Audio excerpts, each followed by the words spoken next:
काल आपल्याला सर्वांना कल्पना आहे की अनिल परब यांनी सर्वोच्च न्यायालयाने काय निर्देश दिलेले आहेत, काय एक चौकट दिलेली आहे, त्या चौकटीच्या अंतर्गत काय निर्णय घ्यायला पाहिजे अथवा काय चौकशी करायला पाहिजे हे स्पष्ट निर्देश सर्वोच्च न्यायालयाने दिलेले होते. ते संपूर्णपणे धाब्यावर बसले, पायदळी तुडवले आणि जणू काही आमच्या मागे महाशक्ती आहे, आम्ही सर्वोच्च न्यायालयात सुद्धा जुमानत नाही, हे आजच्या त्यांच्या त्या निकालातनं दिसून आलेलं आहे. महत्वाचा प्रश्न असा आहे की त्याने अपात्र कोणालाच केलेलं नाहीये. मूळ खटला, मूळ केस ही अपात्रतेची होती, अपात्र कोणालाच ठरवलं नाही. म्हणजे जर आमची घटना ही तुम्ही ग्राह्य धरत नसाल मग तुम्ही आम्हाला अपात्र का नाही केलं. आणि त्याही पलीकडे जाऊन त्यांनी जो निर्णय दिला की ही शिवसेना कोणाची ही आज महाराष्ट्रातला लहान मूल सुद्धा सांगू शकतं, एवढे स्पष्ट स्वच्छ आहे. पण निवडणूक आयोगाचा निर्णय जो मुळामध्ये चुकीचा आहे आणि जो सर्वोच्च न्यायालयामध्ये आम्ही त्याला आव्हान दिलेलं आहे तोच त्यांनी ग्राह्य धरला. म्हणजे निर्णय देताना त्यांचा पायच चुकलेला आहे, डळमळीत आहे आणि हा पूर्णपणे अगदी निर्लज्जपणाचा कळस हा त्यांनी गाठलेला आहे. माझं कायद्याचं ज्ञान तेवढं काही मोठं नाहीये. मला तर असं वाटतं की सर्वोच्च न्यायालयाचा त्यांनी जो अपमान केलेला आहे त्याच्याबद्दल अवमान याचिका दाखल करता येते का हे आम्ही बघणार आहोत. पण मला नाही वाटत अवमान याचिका दाखल करता येत असेल आणि म्हणूनच ते जे काही त्यांना एक प्रोटेक्शन असतं त्याचा त्यांनी आज गैरफायदा घेतलेला आहे. हा त्यांनी गैरफायदा घेतलेला आहे.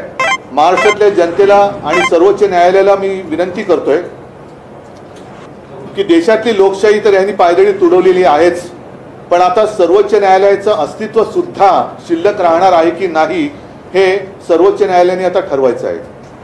सर्वोच्च न्यायालयाने जर आम्हाला त्यांच्या विरुद्ध अवमान याचिका दाखल करता येत नसेल तर स्वतःहून ज्याला सुमोटो म्हणतात अशी काही कारवाई सर्वोच्च न्यायालय करणार आहे का. आणि नाहीतर काय होईल की आजपर्यंत जी एक प्रथा आहे आपल्या संविधानाप्रमाणे की कोणत्याही केसमध्ये यापूर्वी उच्च न्यायालय किंवा सर्वोच्च न्यायालयात कोणता निकाल लागलाय त्याच्याप्रमाणे त्या प्रकरणाचा ते एक बरोबरी करून निर्णय दिला जातो. असं असताना याच्या पुढे सर्वोच्च न्यायालयात अशा जर का काही केसेस आल्या तर मग हा लवादाचा निर्णय तिकडे मानला जाणार आहे का सर्वोच्च न्यायालयाने जो निर्णय दिला होता किंवा जो निर्देश दिले तो मानला जायला पाहिजे हे सुद्धा बघणं हे आता फार गंभीर ही बाब झालेली आहे, फार मोठं कुतूहलाची राहणार आहे. जून 2018 मध्ये जे तुमची नियुक्ती करण्यात आली होती ती नियुक्तीच अवैध असं देखील अध्यक्ष तो त्यांचा अधिकारच नाहीये. कारण 2018ला जर का केलेली नियुक्ती त्यांना मान्य नसेल तर ते कोर्टाने त्यांना सांगितलेलंच नव्हतं. कोर्टाने आमचा व्हीप मानला होता, कोर्टाने आमचा गटनेता मानला होता. मग सुप्रीम कोर्टाने या सगळ्या गोष्टी न बघता केल्या असं यांचं म्हणणं आहे का. आणि जर 2018 साली यांनी जर का काही आमची घटना मानली नाही मग हे निवडून आलेले जे आत्ताचे जे गद्दार आहेत ते गद्दार कोणत्या आधारावरती निवडून आले होते, कोणाच्या चिन्हावर निवडून आले होते. त्याच्यामुळे पक्षप्रमुखाबद्दल ते बरंच काही बोलले, पण पक्षप्रमुखाला जर अधिकार नसेल तर पक्षाध्यक्ष म्हणून जे नड्डा बसलेत त्यांना तसेही काही अधिकार नाहीये, तो त्यांचा अंतर्गत प्रश्न आहे. मग हे पद किंवा हे नसतंच. त्याच्यामुळे त्याने एक मान्य करायला पाहिजे की जसं एक नेता असतो त्याचे सहकारी असतात आणि नेता म्हटल्यानंतर तो दिशा दाखवत असतो, दिशा दाखवण्याचं काम हे नेता करत असतो आणि ते जर का करणार नसेल आणि लोंढ्यामध्ये वाहत जाणार असेल तर तो नेता कसला. मला त्याच्याबद्दल बोलायचं नाही कारण ते त्यांच्या चौकटीत न बसणारे ते बोललेले आहेत. त्यांना सुप्रीम कोर्टाने जे सांगितलं होतं की या दिवशी हा व्हीप होता, हा गटनेता होता, आता पुढचं तुम्ही बघा त्या तारखेला काय होतं ते सोडून नको त्याच्यात ते घुसले आणि त्यांनी वेळकाढूपणा केला. त्यांचा जो हेतू होता तो हेतू स्वच्छ होता की वेळकाढूपणा करायचा. हाच निर्णय ते पहिल्या दिवशी देऊ शकत होते, पण त्यांनी ते सगळं नाटक केलं आणि मग 31 डिसेंबरची तारीख 10 जानेवारी आता सुद्धा मग आम्ही सर्वोच्च न्यायालयात तर जाणारच आहोत. पुन्हा याच्यात काही काळ जाण्याची शक्यता आहे. माझी सर्वोच्च न्यायालयाला विनंती आहे की आपण सर्व काही पाहिलेलं आहात, सर्व काही तपासलेलं आहे. आणखीन काही माहिती पाहिजे असेल तर ती सुद्धा आम्ही आपल्याला द्यायला तयार आहोत. निवडणुकीच्या आधी दूध का दूध पाणी का पाणी हे व्हायला पाहिजे. कारण यांना निवडणूक काढायची, निवडणुकीमध्ये यांना असं वाटलं होतं की लोकांच्या मनात, जनतेच्या मनात, मतदारांच्या मनात आपण संभ्रम निर्माण करून शिवसेना संपवू, पण शिवसेना काही संपत नाहीये आणि शिवसेनाही संपणार नाहीच. आणि इंडियाची किंवा गद्दाराची शिवसेना हे महाराष्ट्रातली जनता, देशातली जनता मानणार नाही.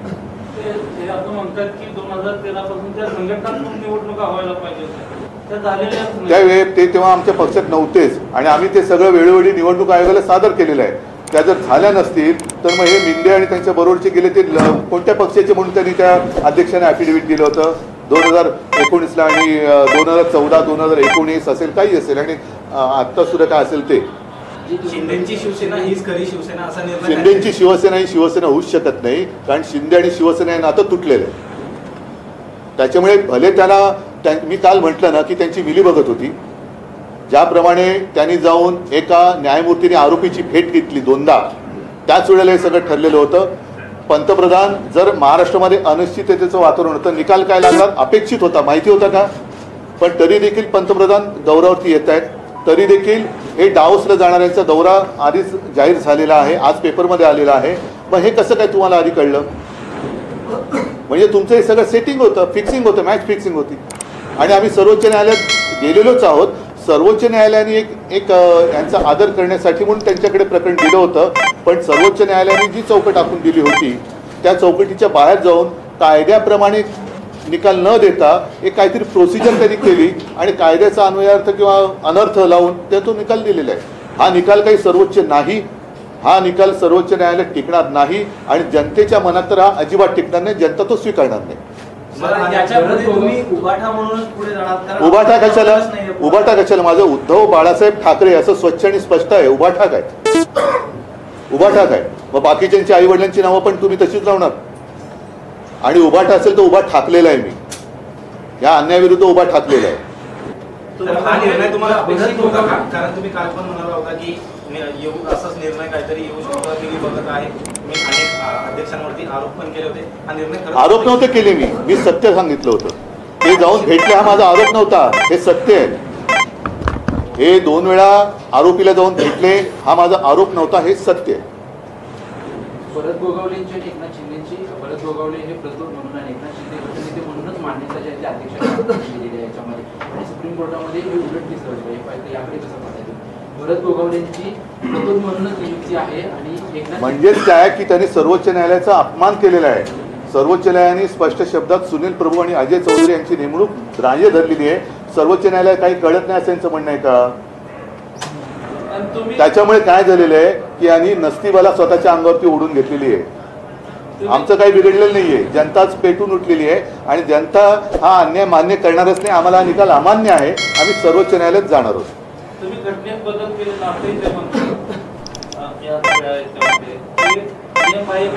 बदल केले म्हणजे काय बदल केले आम्ही ज्या वेळेला घटना जी काही दिली ती घटना निवडणूक आयोगाकडे दिलेली आहे आणि जसं आमच्यामध्ये पक्षाध्यक्ष हा आहे प्रमुख पूर्वी शिवसेना प्रमुख होतं मी शिवसेना पक्षप्रमुख केलं कारण शिवसेना प्रमुख एकमेव त्या पद्धतीकडे शिवसेना प्रमुख नाही कोण होऊ शकत आणि ही आमच्या पक्षाची मांडणी आहे. आम्ही जर का ती घटना मान्य हे कोण ठरवणार आहे कारण निवडणूक आयोगाने त्या काळातले आत्ताच्या नाही आहे आम्हाला मान्यता दिलेली आहे. 2013 साली जेव्हा मी पहिल्यांदा शिवसेना प्रमुखांच्या नंतर पक्षप्रमुख झालो ती घटना आम्ही दिलेली आहे. 2018ला दिलेली आहे. तर हे कोण टिकोजीराव मध्ये बोलणार आहे. जाऊ द्या भरत गोगावलेला जरा तरी एक दिवसाचं तरी मंत्रीपद लाभेल असं त्यांना वाटते. त्याच्यामुळे तो विषय सोडा ते सोडा त्यांच्या ज्या काही फुकट झाले माफो बंद लागली.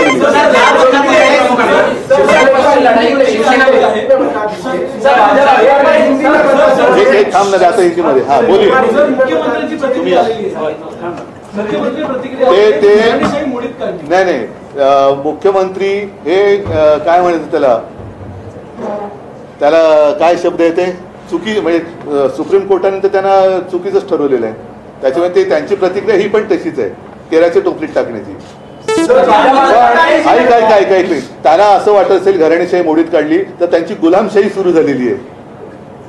हे गुलाम आहेत गुलाम.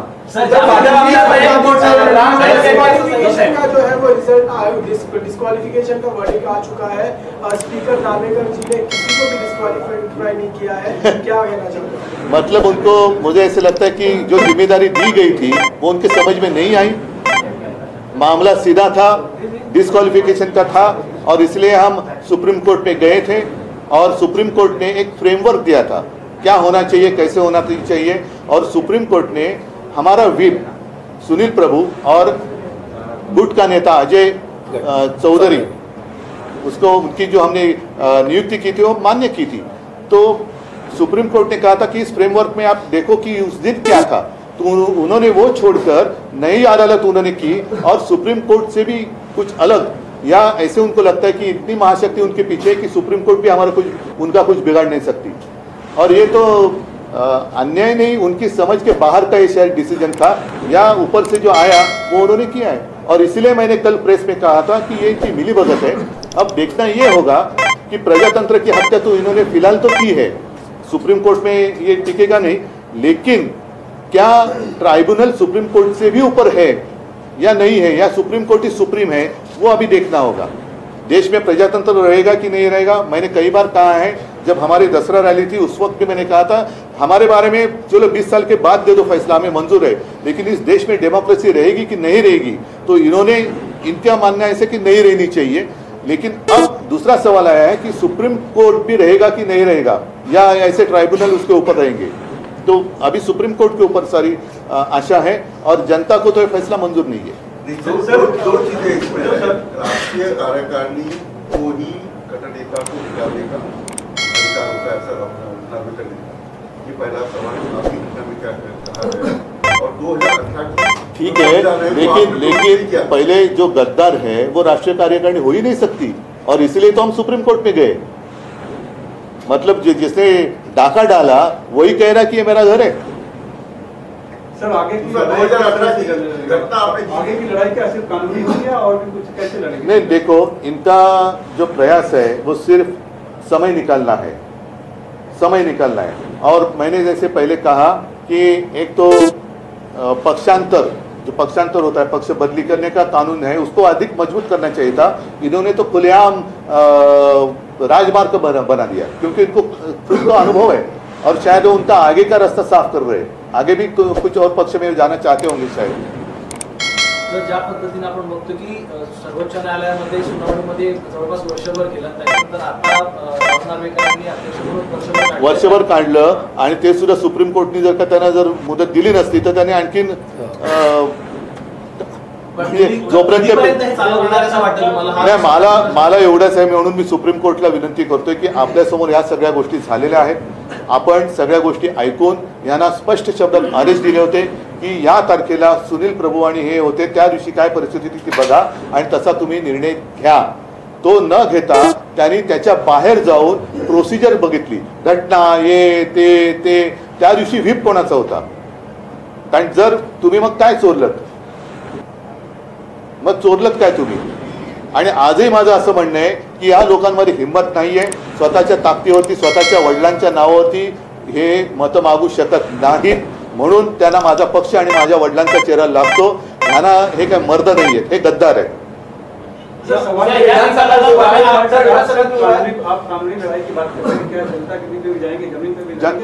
जरूर जनता के बीच में हम तो जा ही रहे हैं, जैसे आज भी आदित्य कोल्हापुर में उस तरफ है, मैं भी 23 तारीख को नासिक जा रहा हूँ, 22 तारीख को तालाराम मंदिर में जा रहा हूँ, उसके पहले भी कहीं जाऊंगा, बाद में जाऊंगा। हम तो जनता में रहे हैं, जनता में रहेंगे, जनता और जनता के लिए, जनता के साथ लेकर, जनता को साथ लेकर हम लड़ेंगे।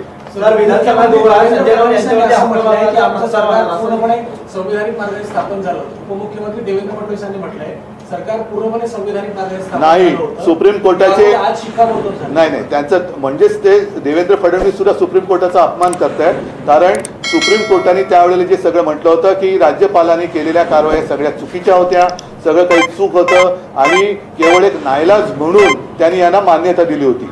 म्हणजे हे सगळं बाद झालेलं सरकार आहे।